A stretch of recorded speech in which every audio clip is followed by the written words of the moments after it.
Assalamualaikum warahmatullahi wabarakatuh.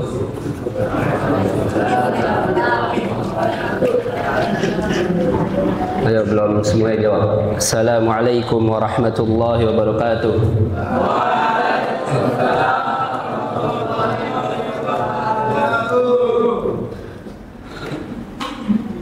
Alhamdulillahilladzi ja'ala ilmal haditha min ashrafil ulum wa naddarallahu wujuhan man ta'allamahu wa 'allamahu fi yaumil ma'lum wa asyhadu an la ilaha illallahul karimul mannan wa asyhadu anna muhammadan 'abduhu wa rasuluh afdalu wa haqqaqul ihsan. Allahumma la sahla illa ma jaltu sahla wa anta tajul hazna idza syi'ta sahla. Allahumma 'allimna ma yanfa'una wanfa'na bima 'allamtana wa zidna 'ilman wattaqa. Amma ba'd. Baik, kaifa halukum ya syabab?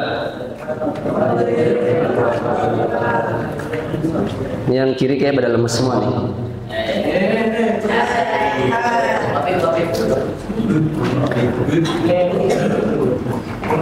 Sisa berapa orang antum? Berapa orang yang pulang kira-kira? Ada berapa? Ada berapa? Madinah 2 ada berapa orang yang pulang? 10. Madinah 1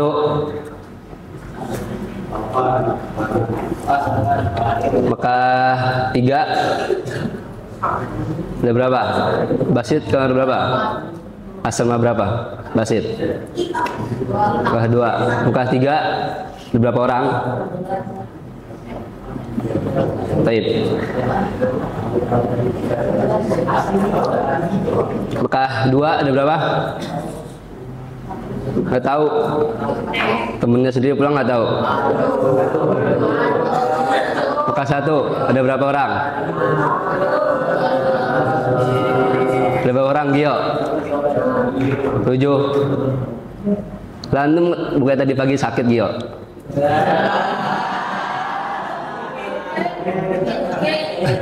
Enggak, saib. Enggak purkit. Insya Allah dari antum semua nggak ada yang purkit. Insya Allah sakit beneran. Baik. Tadi sama Ustaz Majid bahas apa? Tajwid ya? Tajwid. Baik, berarti Al-Quran. Sekarang insya Allah kita akan membahas terkait sebelumnya Al-Quran itu kan merupakan wahyu dari Allah untuk nabinya. Ada berapa wahyu yang diturunkan Allah kepada Nabi Muhammad? 1 doang atau ada 2 atau ada 3? Ada berapa? Ada banyak. Apa aja kalau ada banyak? Yang SMA ada berapa wahyu yang diturunkan Allah kepada Nabi Muhammad? Ada 2. Yang pertama Al-Quran. Yang kedua itu hadis atau sunnah Nabi Muhammad SAW. Baik. Dalilnya apa? Dalilnya sebagaimana sabda Nabi Muhammad SAW. Beliau bersabda, "Ala inni utitul kitab wa mithlahu ma'ah." Ketahuilah bahwa sungguh aku diberikan Alkitab dan sesuatu yang serupa dengannya. Yaitu apa? Sesuatu yang serupa dengannya yaitu adalah hadis sunnah Nabi Muhammad SAW. Baik, maka pada kesempatan kali ini kita akan membahas tentang apa sih hadis itu, apa pengertian dari hadis, kemudian hadis itu terdiri dari apa saja dan keutamaan dari hadis tersebut. Baik, sebelum kita mulai, ana ingin tanya nih. Pertama yang SMA jangan jawab dulu, SMP ada yang tahu apa itu hadis? Soalnya Anda yakin yang SMA sudah mulai belajar. Apa SMP? Hadis itu apa?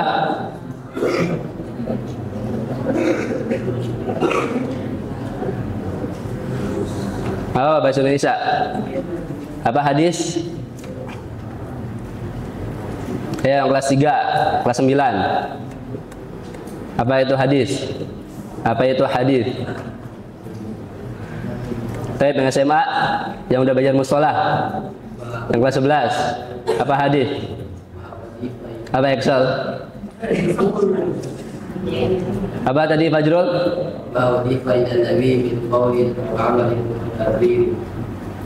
Terus? Ya, ada yang kurang? Baik, anak kabin. Pertama, kita masuk dulu ke dalam pengertian hadis lughatan, yaitu secara bahasa. Al-haditsu lughatan huwa al-jadidu minal asya.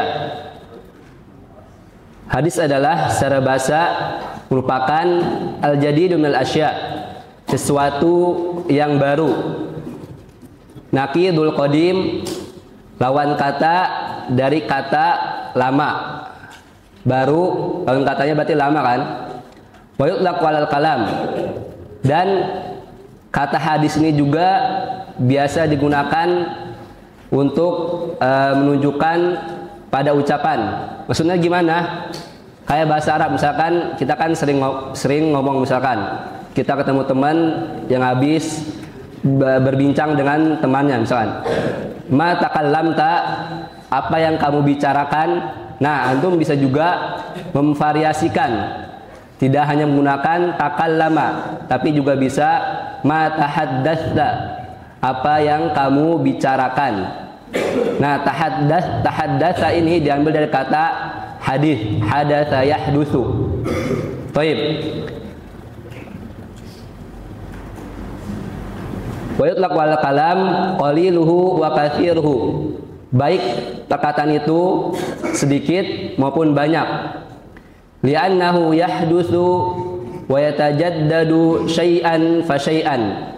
Karena ucapan itu selalu muncul dan diperbarui sedikit demi sedikit. Wa jam'uhu ahadits, dan bentuk jamak dari hadis adalah ahadits. Baik, adapun secara istilah menurut para ahlul muhadditsin, yaitu ulama para ahlul hadis. Wa amal haditsu fi istilahi ulama'i fahuwa, tadi yang sebagaimana disebutkan oleh Fajrul, fahuwa ma udhifa ilan nabiyyi sallallahu alaihi wasallam min qaulin aw fi'lin aw taqririn aw sifatin khulqiyatin aw sifatin khuluqiyatin. Jadi ada berapa? Ada 5. Ma'udhifa ilan Nabi sallallahu alaihi wasallam, apa yang disandarkan kepada Nabi Muhammad sallallahu alaihi wasallam, min qaulin, baik berupa perkataan, au fi'lin, atau perbuatan, au taqririn, atau persetujuan, au sifatin khalqiyatin, atau sifat khalqiyah, yaitu sifat badannya seperti beliau, tidak terlalu tinggi, tidak terlalu pendek. Au sifatin khuluqiyatin, yaitu sifat khuluqiyah, yaitu karakteristiknya. Baik. Lalu apa yang dimaksud, Afwan? Tadi ada berapa? Qaul. Yang pertama qaul, yaitu perkataan. Yang kedua perbuatan, fi'lin. Yang ketiga takririn, persetujuan. Yang keempat sifat khuluqiyatin, yaitu sifat khuluqiyatin, yaitu sifat pada tubuhnya, dan sifat khuluqiyatin, yaitu kepribadiannya, karakteristiknya. Karakter apa? Karakter apa, Alfat? Apa yang benar? Karakteristik. Benar ya? Baik. Kemudian apa yang dimaksud dengan takrir, persetujuannya? Yaitu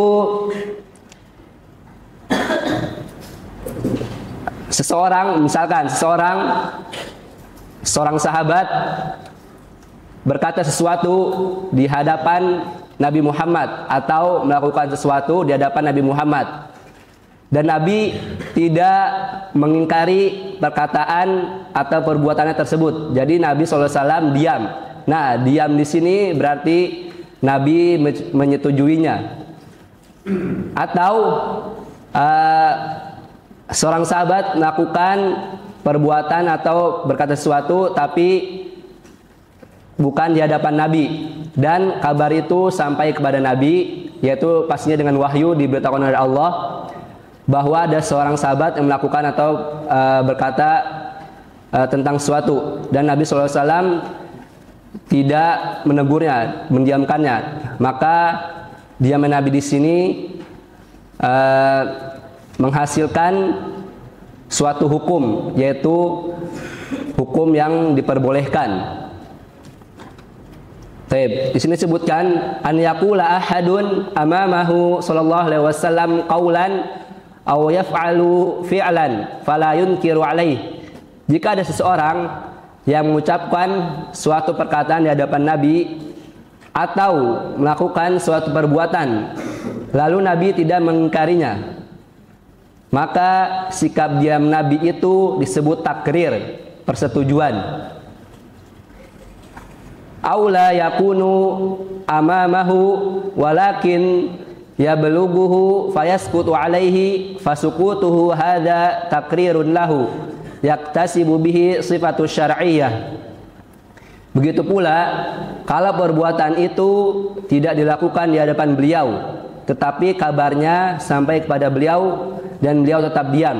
Bisa jadi kabarnya sampai diberitahukan oleh seorang sahabat atau diberitahukan oleh Allah langsung, dan beliau tetap diam, maka diamnya itu menjadi tanda persetujuan yang memberi hukum syar'i. Li'annahu salawatullah wassalamuhu alaihi la yuqiru amran ghairu masyru'in. Karena Nabi Muhammad tidak mungkin membiarkan sesuatu yang tidak sesuai syariat. Jadi misalkan ada seorang sahabat yang melakukan perbuatan sesuatu, maka jika perbuatan itu menyalahi syariat, maka pastinya Nabi Muhammad SAW akan menegurnya, akan melarangnya. Tapi jika beliau diam, berarti beliau memperbolehkan perbuatan tersebut. Baik. Adapun sifat kholqiyah, famithlu ma warada fil ahadits, sebagaimana disebutkan di dalam hadis-hadis, yaitu min kaunihi abyadul wajhi musyriban bihamra. Beliau berwajah putih yang bercampur dengan rona kemerahan, dan juga beliau tingginya tidak terlalu menjulang tinggi dan juga tidak pendek. Jika beliau berjalan seakan-akan beliau turun dari tempat yang menurun. Nah, itu tadi sifat fisik Nabi. Adapun sifat khuluqiyah, akhlak Nabi, sebagaimana diriwayatkan di dalam beberapa hadis, beliau adalah manusia yang paling dermawan, paling berani, rendah hati, paling penuh kasih sayang terhadap fakir miskin dan para janda dan anak-anak yatim. Beliau juga orang yang sabar dan pemaaf, padahal beliau mampu untuk membalas atau menghukum. Beliau tidak pernah menghadapi seseorang dengan sesuatu yang tidak disukainya, dan masih banyak lagi kemuliaan akhlak lainnya yang memang Allah utus beliau untuk menyempurnakannya. Baik. Jadi sampai sini paham ya?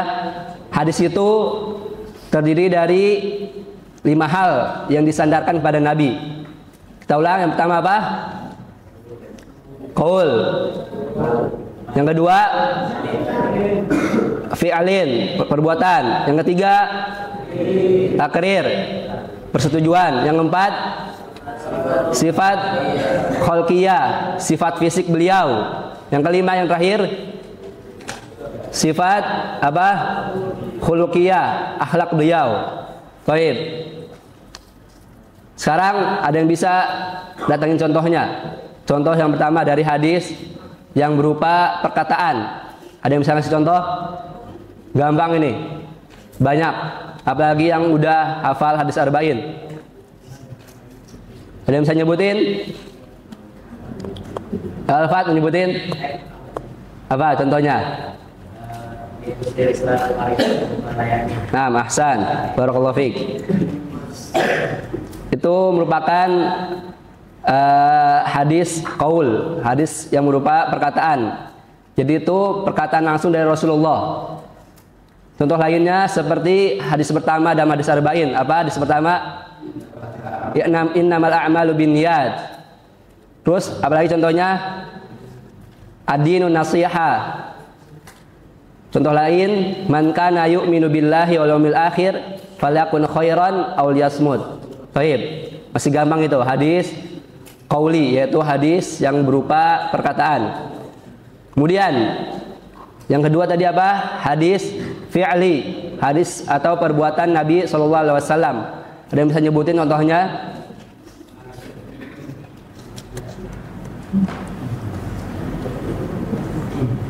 Ya, ada yang bisa nyebutin?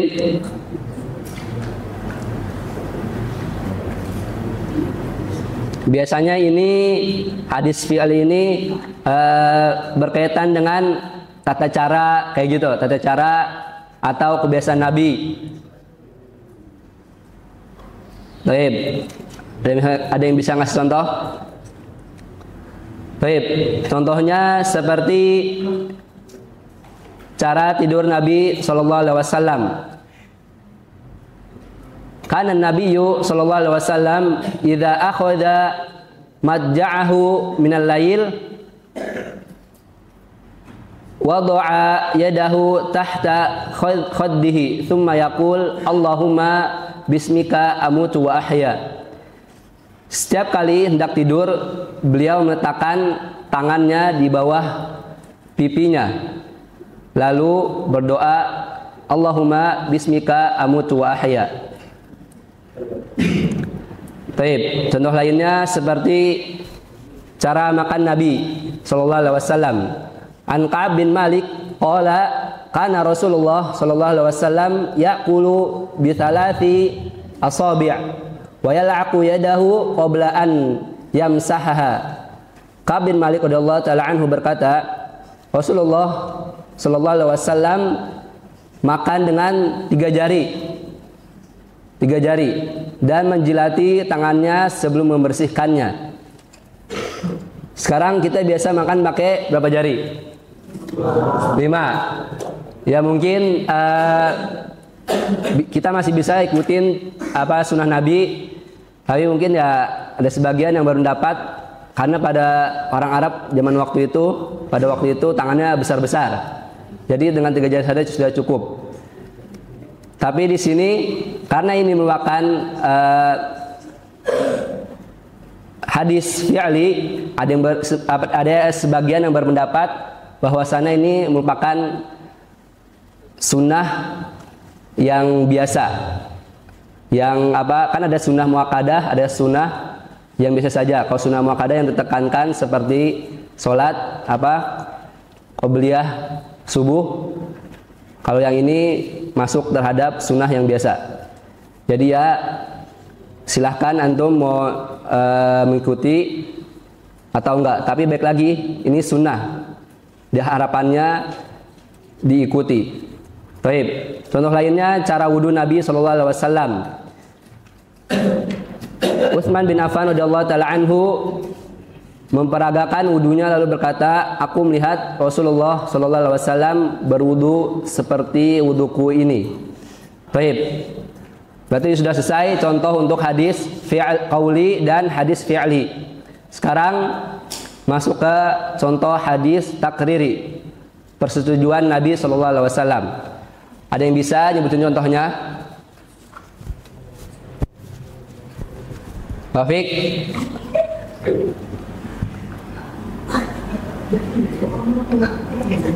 Yang tidur bisa bangun? Baik, ada yang bisa? Contoh dari hadis takriri yang masyhur, gimana yang masyhur? Persetujuan Nabi yang sering kita dengar. Apa tadi, ada yang ngomong? Yang jawab? Makan apa? Contohnya apa? Yang sering kita dengar ketika para sahabat makan, atau ketika sahabat Khalid bin Walid makan daging dob, biawak gurun, atau kadal gurun, kadrun, di hadapan Nabi. Nabi di sini nggak ikut makan, tapi juga tidak melarang. Seandainya ini tidak diperbolehkan, pastinya Nabi akan melarang Khalid bin Walid untuk memakan kadrun ini. Baik. Contoh lainnya, beberapa sahabat sholat tanpa wudhu setelah makan makanan yang tersentuh api, berarti makan makanan yang dibakar. Nabi SAW tidak mengingkarinya. Contoh lainnya, dua sahabat yang sholat dengan tayamum saat safar karena tidak ada air. Nabi SAW membenarkan keduanya walau berbeda praktiknya. Jadi ada perbedaan di kalangan para ulama terkait tata cara bertayamum. Ada yang bilang cuman sampai telapak tangan, cukup dengan telapak tangan. Ada yang bilang sampai sikut. Baik. Kemudian contoh untuk hadis sifat khuluqiyah, akhlak Nabi.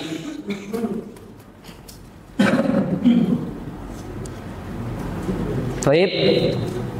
Hadis yang menggambarkan akhlak beliau adalah kana Rasulullah ajwadun nas. Rasulullah adalah manusia yang paling dermawan. Hadis lainnya, maka Rasulullah sallallahu alaihi wasallam fahishan wala mutafahishan. Rasulullah sallallahu alaihi wasallam bukanlah orang yang berkata keji dan tidak pula suka berkata kasar. Nah, ini diperhatiin nih.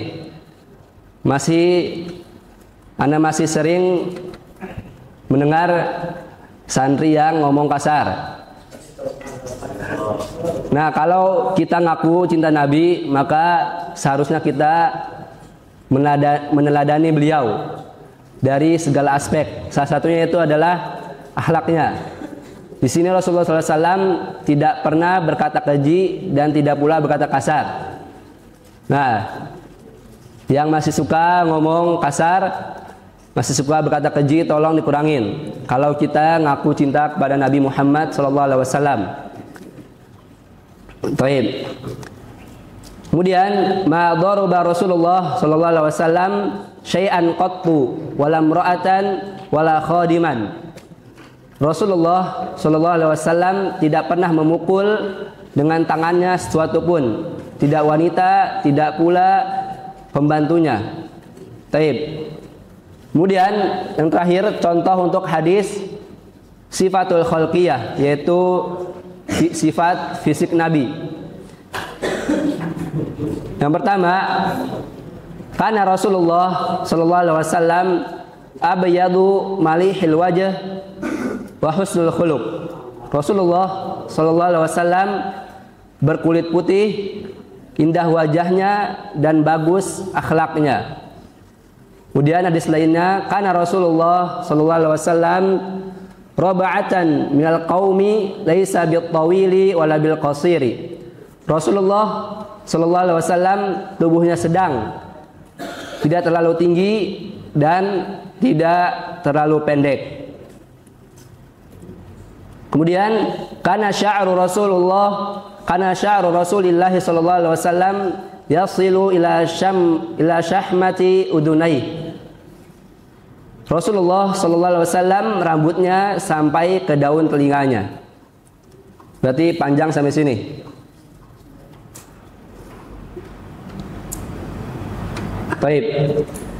Alhamdulillah kita sudah mengetahui contoh-contoh dari 5 jenis hadis Nabi, yaitu hadis qauli, fi'li, takriri, sifah khalqiyah, wa sifah khuluqiyah. Baik.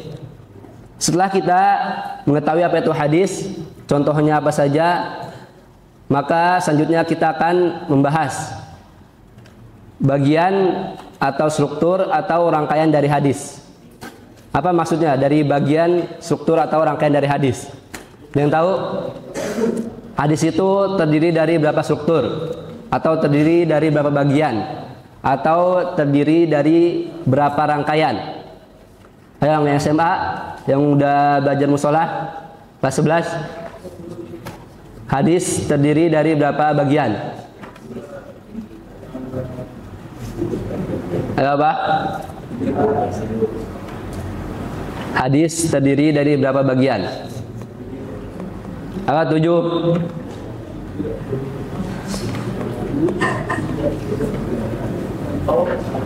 Ada berapa? 3. Dikit lagi. Hadis terdiri dari 2 bagian. 2. Apa yang pertama? Bukan itu. Itu bukan. Beda pembahasan lagi. Bukan. Mutawatir sama ahad sama. Itu kalau mutawatir sama ahad, jumlah yang meriwayatkannya ada berapa orang. Ini hadis terdiri dari berapa bagian? 2. Apa saja? Baik, yang pertama sanad. Yang kedua matan. Udah ingat kelas 11? Apa belum belajar, masa? Baik. Yang pertama sanad. Apa itu sanad? Sanad adalah, ayo diperhatiin nih, penting ini. Sanad adalah jalan yang menyampaikan kepada matan, yaitu para perawi yang menjadi penghubung sampai ke teks hadis, yaitu matan. Maksudnya gimana? Hadis berarti kan tadi sebagaimana yang kita telah bahas, itu perkataan Nabi kan? Perkataan atau perbuatan atau seterusnya. Nah, itu terjadi 1400 tahun yang lalu. Nggak mungkin kan tiba-tiba ujuk-ujuk nyampe ke kita perkataan Nabi gitu. Pasti ada yang membawanya, ada yang meriwayatkannya. Nah, yang meriwayatkan itu disebut sanad. Udah paham? Yang sanad adalah yang membawa atau yang meriwayatkan hadis. Adapun matan, ya isi hadisnya tersebut. Kayak apa? Innamal a'malu binniyat. Adapun sanad, contohnya seperti di dalam kitab Sahih Bukhari. Baik, Anda bacakan contohnya. Contohnya hadis tentang innamal a'malu binniyat. Di dalam kitab Arba'in An-Nawawi itu langsung disebutkan Umar bin Khattab kan? Nah, aslinya sebelum Umar bin Khattab itu banyak periwayatnya, banyak rawinya. Nah, ada di dalam Sahih Bukhari di sini disebutkan qala Imamul Bukhari haddatsana Al-Humaidi Abdullah ibn Zubair qala haddatsana Sufyan qala haddatsana Yahya bin Sa'id Al-Ansari qala akhbarani Muhammad bin Ibrahim At-Taimi annahu sami'a Alqamah bin Waqqas Al-Laitsi yaqulu sami'tu Umar bin Al-Khattab radhiyallahu ta'ala anhu 'ala al-minbar qala sami'tu Rasulullah sallallahu alaihi wasallam yaqul innamal a'malu binniyat wa innama likulli imrin ma nawa ila akhir hadis.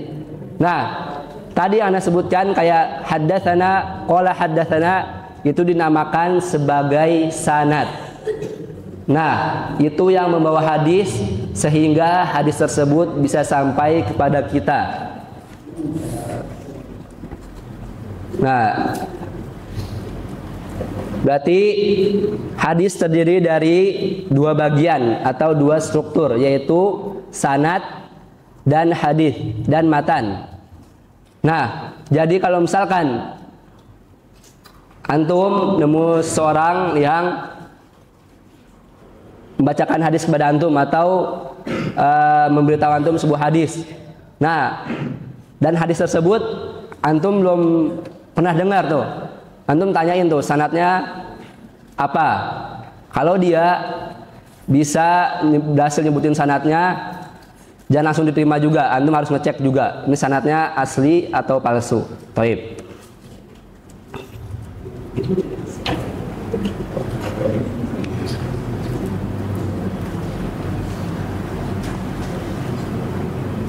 Berarti sampai sini sudah tahu ya, hadis terbagi menjadi dua bagian, yaitu sanad dan matan. Jadi misalkan nanti yang SMP, kalau nanti misalnya pas lagi pulang nih kan, ditanya sama masyarakat, apa sanad hadisnya mana? Jangan sampai antum menunjuk ke matanya, malah salah nanti. Yang ada antum nanti malah diragukan, ini benar mondok apa enggak ini. Baik, kita masuk ke keutamaan hadis.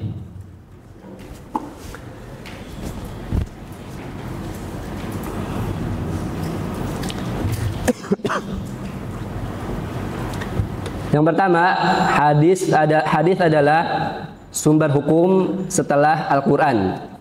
Dalilnya firman Allah Ta'ala, Ya ayyuhalladzina amanu athi'ullah wa athi'ur rasul wa ulil amri minkum fa in tanaza'tum fi syai'in farudduhu ilallah war rasuli in kuntum tu'minuna billahi wal yawmil akhir dzalika khairu wa ahsanu ta'wila. Wahai orang-orang yang beriman, taatilah Allah dan taatilah Rasul, yaitu Nabi kita Muhammad SAW, serta ulil amri, pemegang kekuasaan di antara kamu. Jika kamu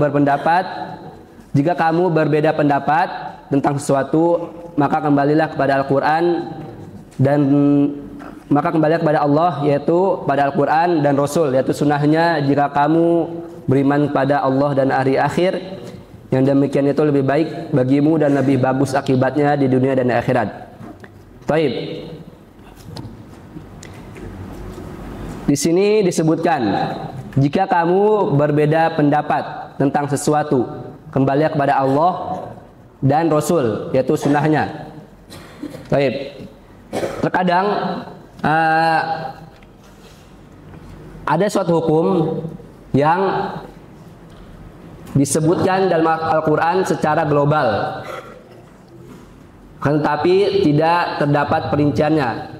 Perinciannya itu terdapat dalam hadis. Nah, maka ini dapat disimpulkan hadis adalah sumber hukum setelah Al-Quran. Karena jika kita ingin mengetahui perinciannya, kita harus kembali atau membuka hadis. Contohnya seperti hukum potong tangan bagi yang mencuri. Dalam Al-Quran hanya disebutkan apa? Wassariqu wassariqatu faqata'u aydiyahuma jazaa'an bima kasaba nakala minallah. Nah,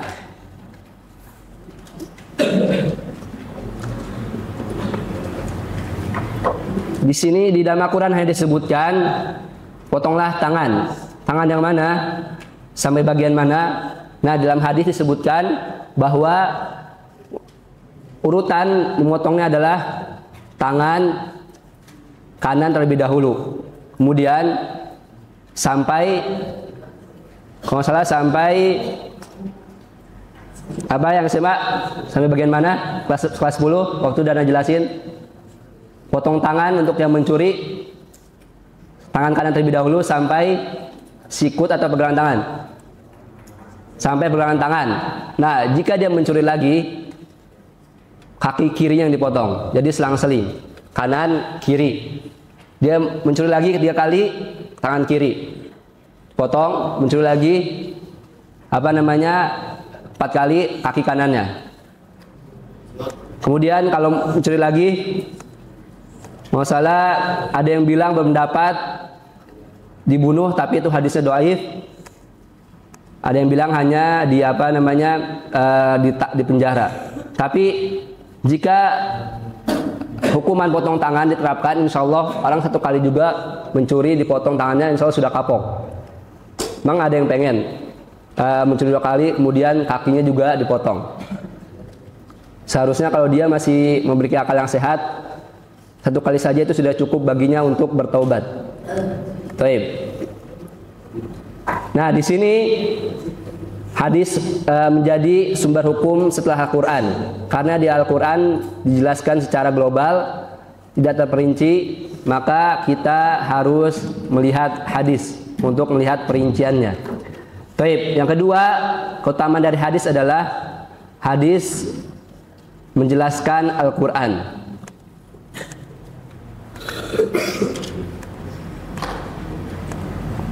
Nah, dalilnya adalah wa anzalna ilaika dzikra litubayyana lin-nasi ma nuzzila ilaihim wa la'allahum yatafakkarun.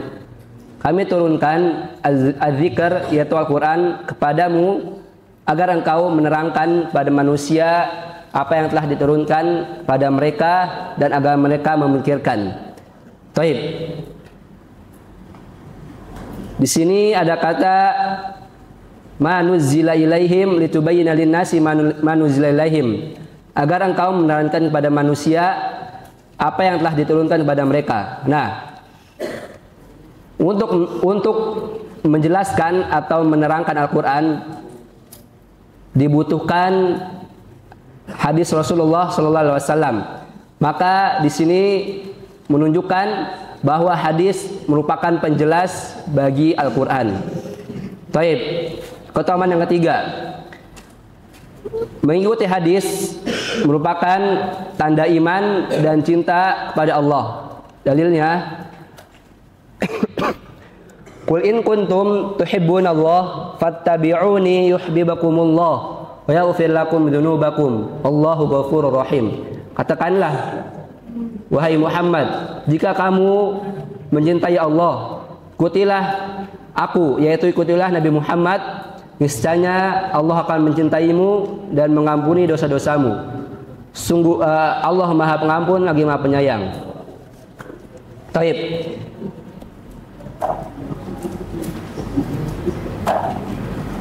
Kita di sini semua pasti mencintai Allah Azza wa Jal. Nah, apa buktinya bahwa kita mencintai Allah?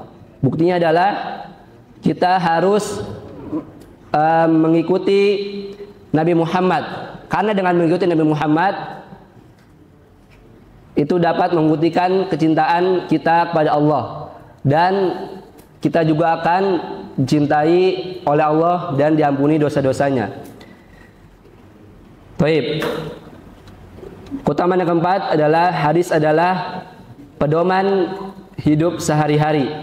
Nabi SAW bersabda, ala inni utitul kitab wa mithlahu ma'ah. Ketahuilah aku diberi Al-Quran dan yang semisalnya dengannya, yaitu sunnah. Baik. Kita sering dengar kan, kaum muslimin itu pedoman hidupnya adalah Al-Quran. Nah, kalau menurut Anda itu kurang tepat. Karena jika kita hanya berpegang pada Al-Quran, tadi kita hanya mendapatkan penjelasan hukum secara global, seperti tadi potong tangan. Contoh lainnya, sholat 5 waktu. Dalam Al-Quran, Allah memerintahkan kita secara global untuk sholat, wa aqimus sholat, tetapi tidak menjelaskan secara terperinci kapan saja kita harus sholat. Nah, di sini fungsinya atau gunanya hadis, yaitu menjelaskan.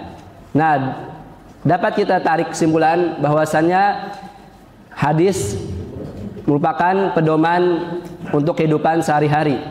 Karena tanpa hadis kita tidak akan tahu kapan waktu kita sholat, kapan atau berapa zakat yang harus kita keluarkan, dan contoh lainnya.